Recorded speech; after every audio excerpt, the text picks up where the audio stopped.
ایمان کی ڈیفینیشن پیچھے آپ کو بتائی گئی تھی کیا؟ دل میں پورا یقین، تصدیق، زبان سے اقرار اور عمل سے اظہار. ٹھیک ہے، یعنی دل میں عقیدہ رکھنا، زبان سے اظہار کرنا، اقرار کرنا، اور اعضاء سے عمل کر کے دکھانا.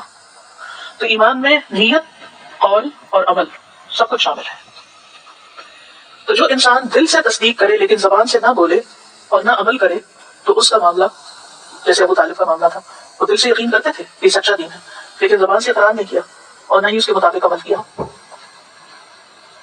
تو ایسے لوگوں کو دل کی تصدیق فائدہ نہ دے گی.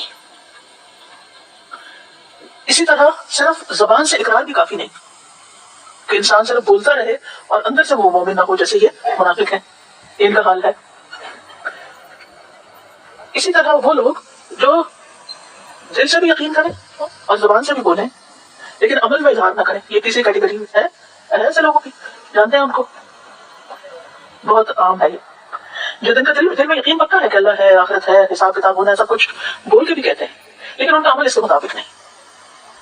اس کے بارے میں حدیث میں بھی آتا ہے، رسول اللہ صلی اللہ علیہ وسلم نے فرمایا، اے ان لوگوں کی جماعت جو صرف اپنی زبان سے ایمان لائے ہو اور ان کے دلوں میں ایمان داخل نہیں ہوا، مسلمانوں کی غیبت مت کیا کرو اور ان کی عزت و آبرو کے درپے نہ ہوا کرو.